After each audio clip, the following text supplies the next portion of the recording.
একটি মহল রাজনীতির নামে তারা বিভ্রান্তি ছড়ানোর চেষ্টা করছে। প্রিয় ভাই বোনেরা, আমি ছোটবেলায় থেকে দেখে এসেছি রাজনীতি মানে খাল খনন, কৃষির উৎপাদন বৃদ্ধি। প্রিয় ভাই বোনেরা, আমি ছোটবেলা থেকে দেখে এসেছি রাজনীতি মানে নতুন নতুন মিল কলকারখানা তৈরি এবং কর্মসংস্থানের ব্যবস্থা করা। প্রিয় ভাই বোনেরা, আমি ছোটবেলায় থেকে দেখে এসেছি রাজনীতি মানে মানুষের স্বাস্থ্যের ব্যবস্থা করা। প্রিয় ভাই বোনেরা, রাজনীতি মানে আমি দেখে এসেছি মানুষের নিরাপত্তা নিশ্চিত করা। কাজে এটাই হচ্ছে আমাদের রাজনীতি। রাজনীতির নামে যদি কেউ বিভ্রান্ত সৃষ্টি করতে চায়, রাজনীতির নামে যদি কেউ অরাজকতা সৃষ্টি করতে চায়, প্রিয় ভাই বোনেরা, আপনারা কি বসে থাকবেন? আমরা কেউ বসে থাকবো না। কারণ বিএনপি যে সকল কর্মসূচি গ্রহণ করেছে, প্রত্যেকটি কর্মসূচি হচ্ছে এই দেশের খেটে খাওয়া মানুষের কর্মসূচি।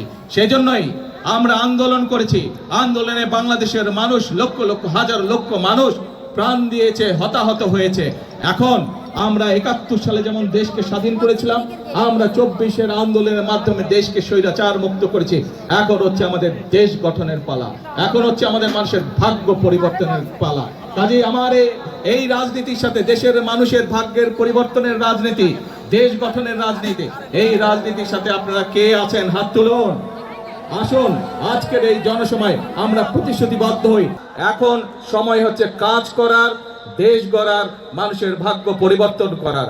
আমাদেরকে নতুন নতুন টেকনিক্যাল কলেজ গড়ে তুলতে হবে, যাতে করে আমাদের ভবিষ্যৎ, আমাদের সন্তানেরা, আমাদের তরুণরা যাতে করে সেখানে দক্ষ হিসেবে গড়তে পারে। আমাদেরকে